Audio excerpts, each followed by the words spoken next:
just want to get rid of us.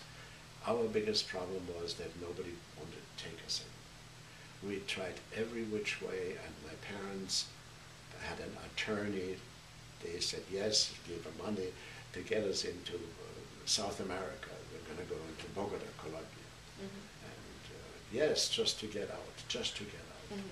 And that was when we were still all together. And the attorney took the money and never showed up. That was that. So we still couldn't get anywhere. We could not get legally be accepted by any country in the world, including the United States.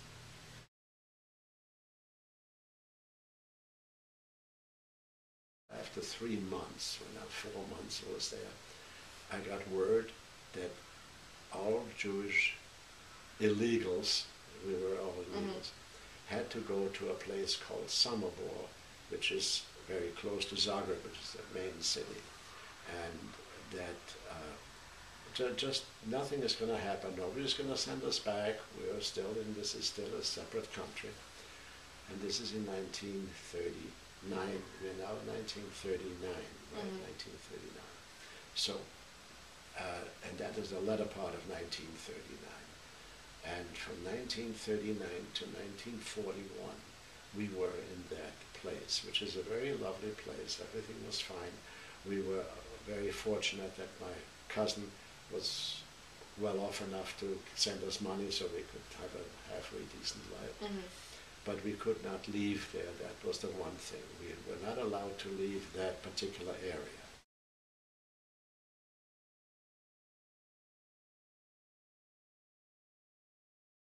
That's when the hunger and the problems started for us.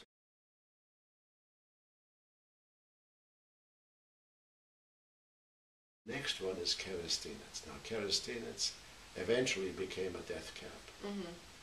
But when we were there, we were the ones who started this whole thing. The Ustashidi, these are the people in Yugoslavia that joined the Nazis. And they were as bad or worse than even the Nazis, the German Nazis, or the Austrian Nazis, which are all very, I mean, they just didn't mean, to them it meant nothing to kill somebody.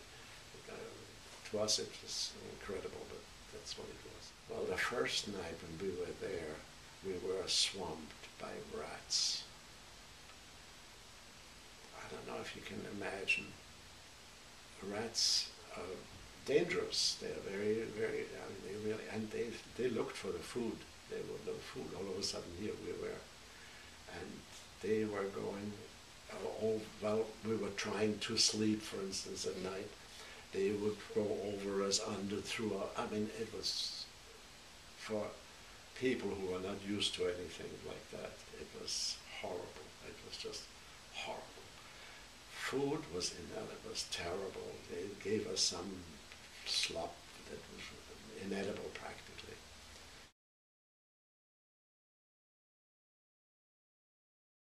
They didn't get up. The Chetniks didn't.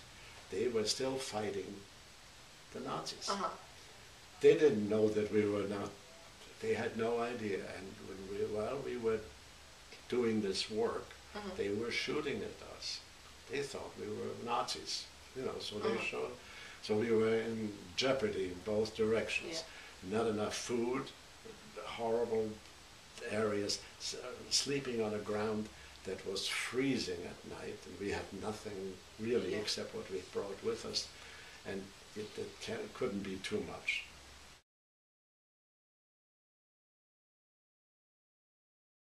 The difference was that the Nazis were killing, and the Italians were not.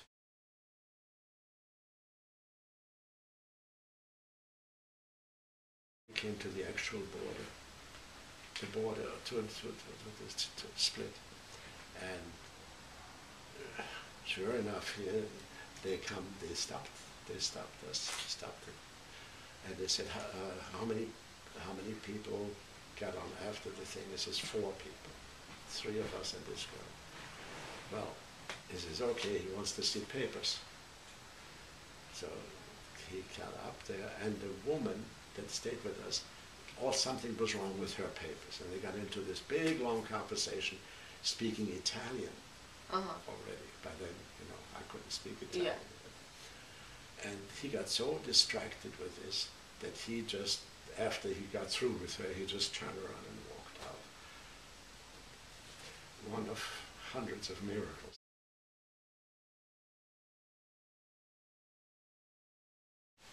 We were able to scrounge up, and else we were able to do. We were not harassed in any way. We were there. Again, we couldn't leave the area. That was the one thing. And we were, you know, I guess they knew where we were. But there was no food at all, none, nothing. So I was able to get a job. Let's see now, how old was I? 14, 15. For 15, I guess by then. I got a job to chop wood in a restaurant. Well, a world restaurant was what got me to. And that's just for food, just so that we could, and I didn't get enough food that I'd take to my parents. No, I had to do this. I did that, and the work was very hard. Chopping wood is not easy. But again, I was very tall.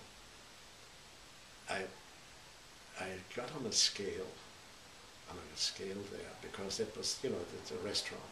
They had a scale. I got on a scale.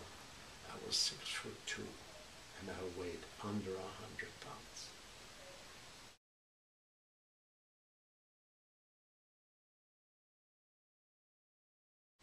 When we woke up that day, all the Italians had moved away, had moved out. It was, we were free to go. Nobody held us in. All the people on the towers that we had watching us were gone. Everything was gone. Turned out that the Italians had capitulated, and in other words, they wanted peace now, and they withdrew all their troops. So now we were really into trouble.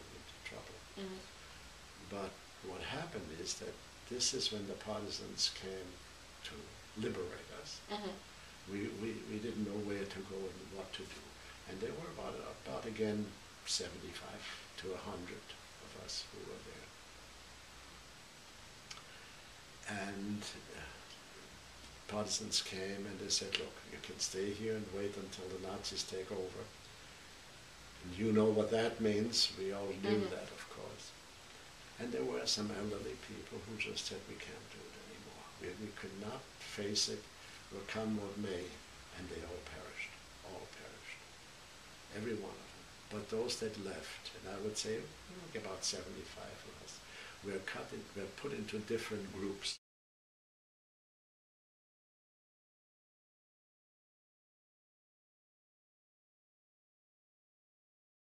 By then I was 17.